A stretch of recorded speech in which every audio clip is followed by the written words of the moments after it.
So wait, you're saying Foam Stars sold below Oh expectations? God. Right, like they had expectations for that? Right. Square Enix has released its financial reports for the 2023 fiscal year, and it looks like all of its major games have fallen below sales expectations. Final Fantasy VII Rebirth, Final Fantasy 16, and Foam Stars didn't meet established sales targets, with few sales figures shared across the board. Alongside this, the company is shifting to focus away from mobile, pushing to bring games to Xbox, Finally. Nintendo Switch, PlayStation, and PC. It was instantly free on PS Yeah. Plus, so I added it to my library, but that was as far as I went. I added it to my library because I had PS Plus, kept gathering up some games in the background. I downloaded Foam Stars because it was available. I loaded up Foam Stars. I did the tutorial of Foam Stars. Then I got into Closed the game and deleted it? That was me. Yeah. Then I got into a queue in Foam Stars, and it took me 6 minutes to find a match. Oh my gosh. You know I've what? had queues as a deepest be quicker than that. But it was dead. Yeah. It was literally dead on arrival. They were giving it was. away, and people still didn't want to play it. Right. Yeah. And, I like, mean, there you- might be a market for that. There might be. Splatoon has done well. Like, I can understand why they made the game, but you can't put big expectations on it. I'm sorry. They had to have known. Like, there was very whenever little a interest. game is instantly free, well, like free to subscribers of whatever thing, including Game Pass, it always makes me kind of wonder, like, unless it's like, say, like something that Microsoft is literally making themselves, okay, then it makes absolute sense. And so it's the fact that they chose to do that, and things that do that generally, like, they don't sell well. They are always, well, not always, but close to always dead on arrival. How can you have high expectations when you literally set it up basically knowing it wasn't going to succeed? What's really surprising to me is Final Fantasy 16. That Yeah, it makes you surprises me wonder- as well, because like literally start of this year, Square Enix was like, that was our most popular game. It sold really well. It was amazing for its sales. And now, like, just 4 or 5 months later, they're like, oh, it did awful. It failed to meet our expectations. And I'm like, how? You literally just said it met your expectations and it sold really well and it was your most popular game. How are you then going to literally turn around and be like, nah? Well, it was the most popular game, but that's saying a lot about the other games at the time, that Right. they really were not performing. It does make you wonder what expectations they had for 16, because it seemed like at the time that it came out, it was a popular game. It's what everyone Yeah. was talking about. It was it. If that's not their version of success, then what is? What is, yeah. So those in I the feel chat, that. did you pick up FF16 and did you enjoy it, more importantly? I did. I still haven't gotten around to play it yet, but I did pick it up. There were, To be I fair, know- games are expensive. We have Yeah. to save our money in order to get them all. that was another one of those games where there were a couple of different times where I almost bounced off, and then it hooked me back in. And by the end of it, I'm convinced they had one writing team for the first half of the game and a completely separate writing team for the second half of the game. And I liked the second half better. You like the second half better? You know, Yeah. I can actually, yeah, I can see where you get that feeling from. Yeah. Yeah. Interesting. Because from what I've heard, the second half is more Final Fantasy than the first half, where It the first half definitely is is. more Game Yeah. of Thronesy. So I thought you would have preferred the first half more.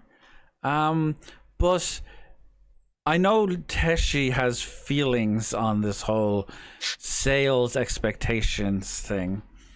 So I'm going to give you I the have feelings. platform for a moment. What actually are their expectations? Because these things that are literally like experts are being like, oh my gosh, this is literally really well selling for a single player game. Like, It's doing phenomenally well. It's the most popular game on PS5 right now. I don't understand how all of these experts and analysts and everything can say one thing and Square Enix can agree with them. And then suddenly Square's like, yeah, no, nah. So it's like, what were their expectations? Like, why So do they not have realistic expectations? Because obviously, if everyone is saying it is doing amazing, and then Square is the only one saying it's not, then that means that Square's expectations are not realistic with the economic situation surrounding gaming right now. if this was a decade ago and the game had half the budget, it probably would have been fine. These games are getting too goddamn fucking expensive to make. So the expectations become so high that they can't meet them. Like, and that's fine that they want those high targets, because this is Final Fantasy. This should be one of the biggest selling games of the year. And I look at the numbers and I see 3 million and I'm like, that's 3 million isn't bad if you're Tales of or a smaller RPG franchise. But I feel like Final Fantasy should be selling more than 3 million copies. This is supposed to be like the flagship JRPG, and it's just doesn't seem to be resonating. I can give multiple of reasons for that. Do you think it's because it's not turn-based? Yes and no. I'm one of the people who doesn't care that it's not turn-based anymore. I could give two shits if it stayed turn-based. But I truly think the main reasons are that overall, the past many of Final Fantasy games have made the fandom fall apart. Like, there's a lot of people to this point that are like, I play 14 and only 14. And they basically do not touch any Final Fantasies anymore because they're like, I don't trust it. It's all been trash. Teen was really amazing. I think a lot of people just didn't even give it the time of day because they just did not trust Square Enix anymore. As somewhat of an outsider to Final Fantasy, this was the first Final Fantasy game I played through and beat the entire game. I think that when you look at Rebirth and Remake and those games, they have an identifiable character on the cover. And that's one thing about most gaming franchises, whether it's, Master Chief or whatever, there's a through line that you can kind of carry through. And the Final Fantasy games, since they are all so much blur. Yeah, they're very disconnected. There's character types, but there's not individual characters. It's hard to market a game like that to people who aren't familiar with the series. And let's be honest, when was the last time a single player Final Fantasy numbered game was a game of the year or a top game? I mean, we're talking well over a decade ago. 2005. Yeah, Final Fantasy 12. 20 years ago. Yeah. Final Fantasy 13 was shit.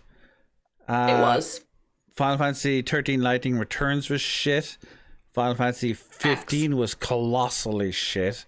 And I know you don't... It was a decent game off of Final Fantasy. No, it was shit. Yeah. It was decent. But awful Final Fantasy. Consider that an unfinished early access game.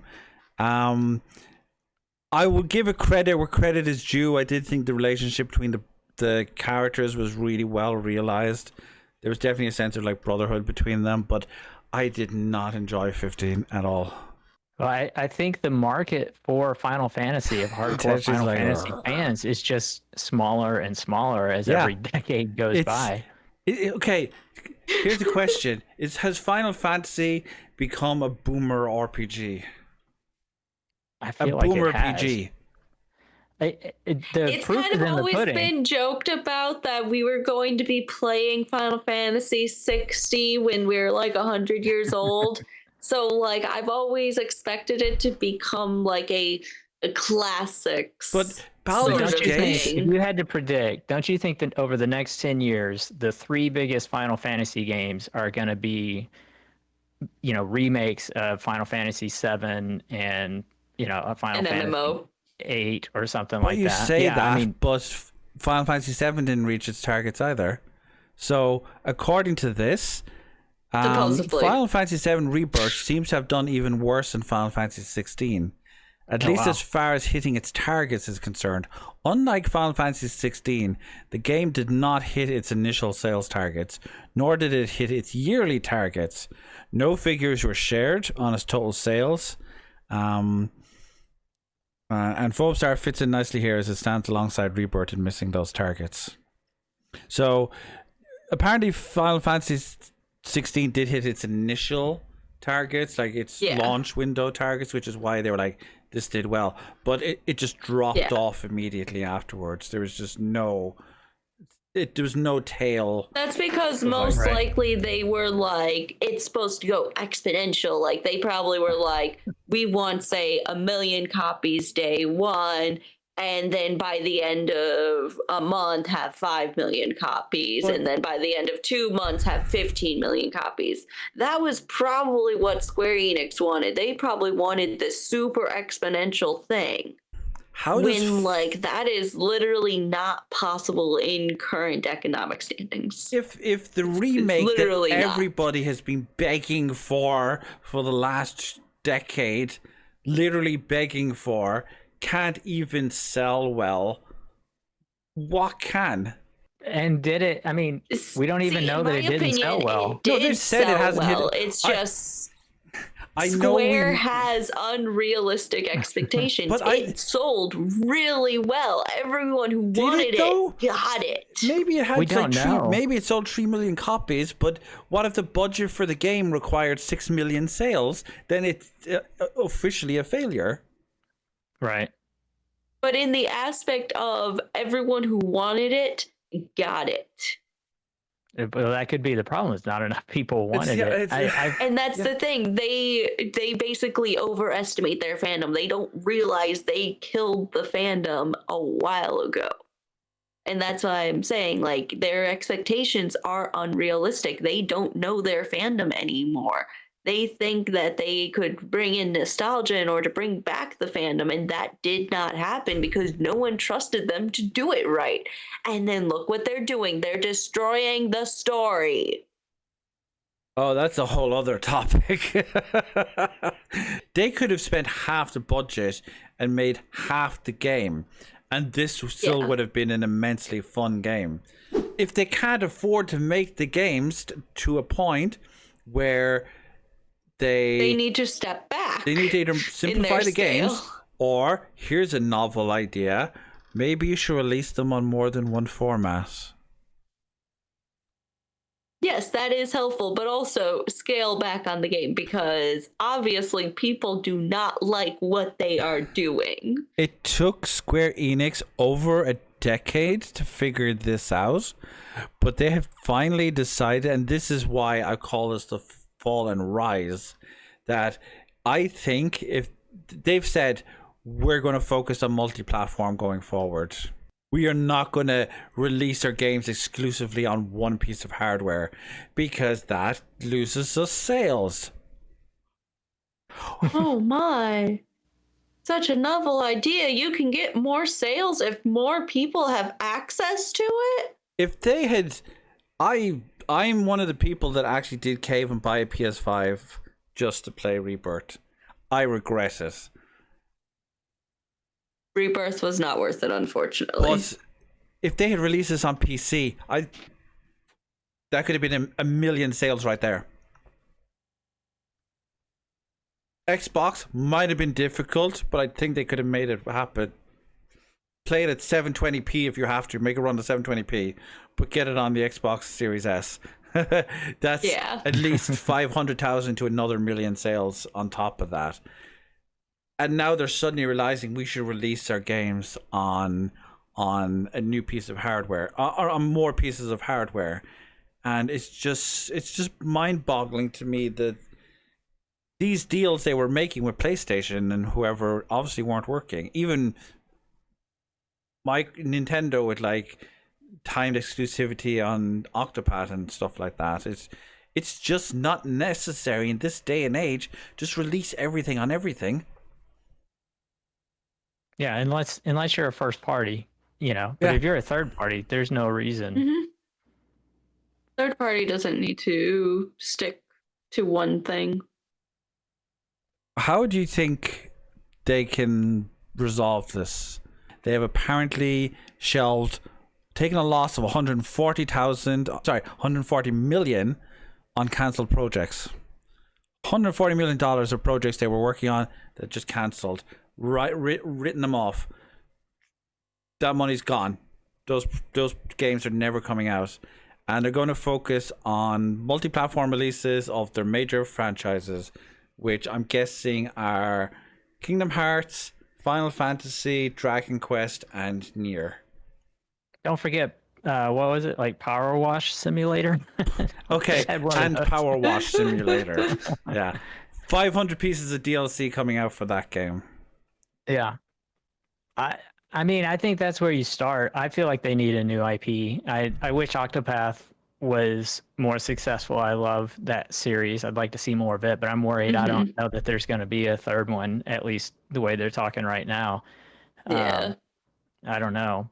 But you also have to wonder in those canceled projects. I mean, it reminds me of Sony. Like, Sony has nothing this year because they canceled and rearranged a bunch of stuff. But at the end of the day, that's a good thing because the stuff they were making was going to be live service crap. So who knows what NFT harebrained schemes Square Enix was following or chasing. Oh my gosh. I don't even want to think about that stuff again. So how do we resolve this? How do we Phoenix down Square Enix? Do you think this will be enough getting the games out there on more platforms? I think they're going to have to... It's all up to if they actually also give us games that we're wanting and don't bog them down with useless crap that we don't want. Mini games. And I am one who greatly enjoys mini games. Just give us 6 instead of 20. Yeah. And don't have the main story tied to them. Okay, I'll put I want to put these words of horror into your mind for when you finally play Rebirth, Teshi. Never forget these words.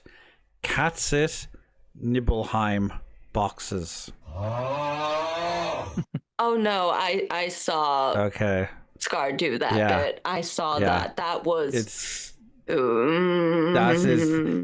never have I been like, I don't want to play this game in a game I otherwise do enjoy. Like, if you needed to patch your mini games, that just shows that you shouldn't have done that many mini games because it was obviously too much work and too much stuff was being spread thin. Right. Tom, how do we revive Square Enix?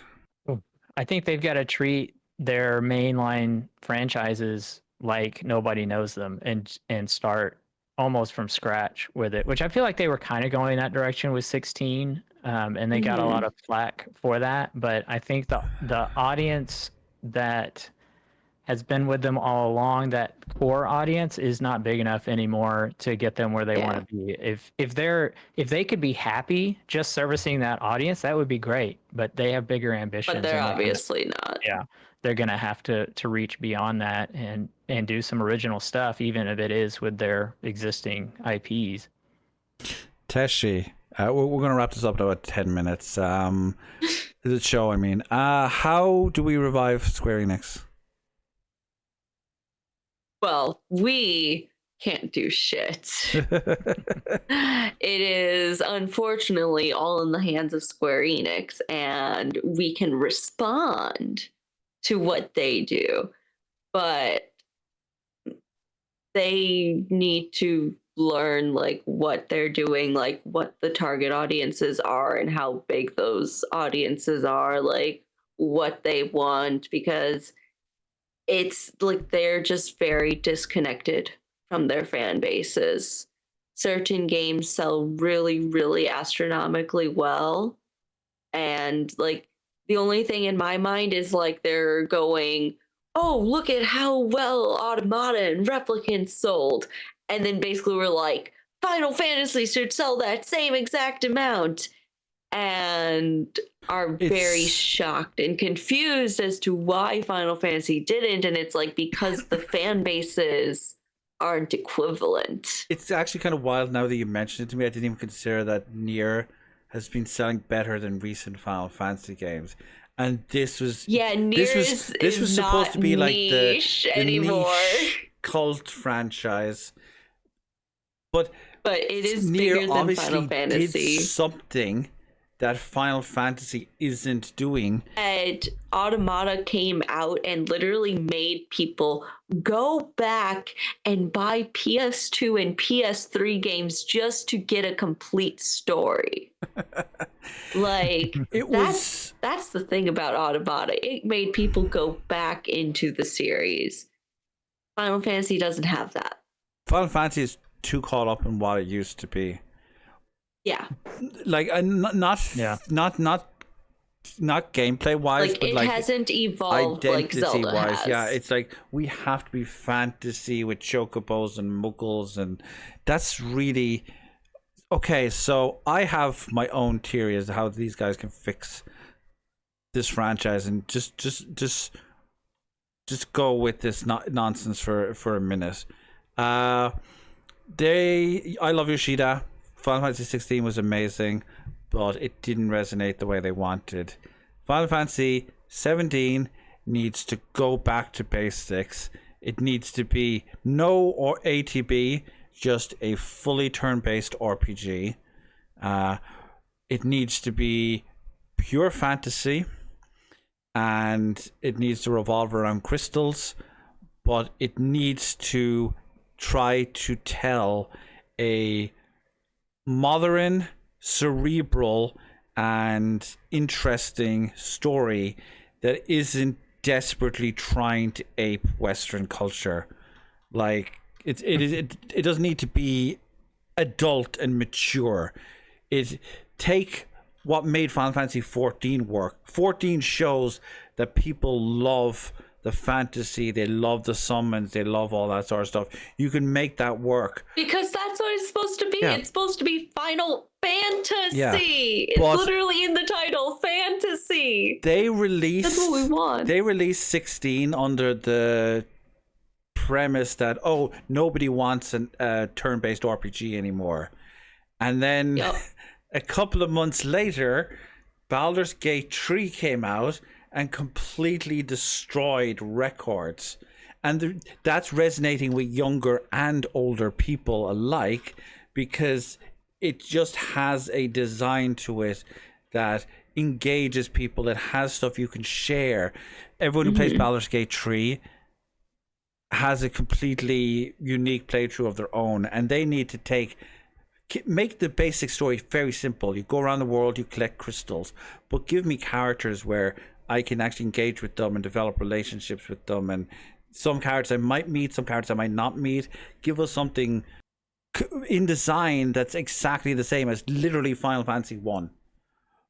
But evolve the stuff around that people want. Because if a game based on a tabletop RPG can sell that well, so can Final Fantasy.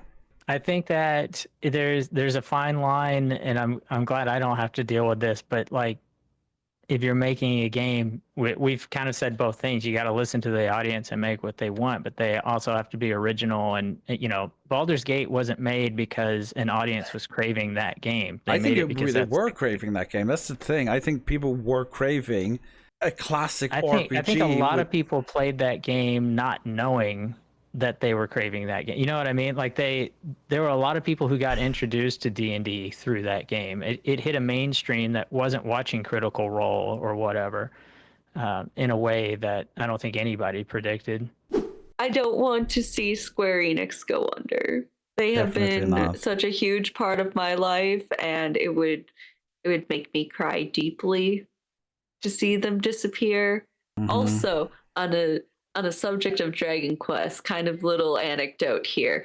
Akira Toriyama actually admitted that if he would have known Dragon Quest would have gone on for as long as it has, that he would not have agreed to be the character designer, because like when the first Dragon Quest came out, like RPGs weren't a big known thing or anything. It was a new up and coming thing. So he was like, it's going to be a once and done type of thing. Nope, it was not. How many ways can I draw a character in a turban? It's basically like the entire. How many times can he draw Gohan, Trunks, Vegeta, Bulma? A few moments later. Okay. Oh wow, okay, cool. There you go.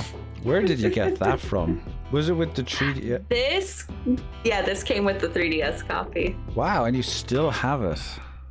That is impressive. Cool. That is awesome. Hey there, folks. I know nobody wants to listen to a creator shill themselves for 90 seconds, so I'm not going to. If you enjoyed this, we do the show live every Sunday on Twitch at 6 p.m. BST. Feel free to pop over TNEQL. And if you would like to support us in making the channel bigger and helping it grow, you can also check us out on Patreon, also at TNEQL. Take care of yourselves. Stay beautiful.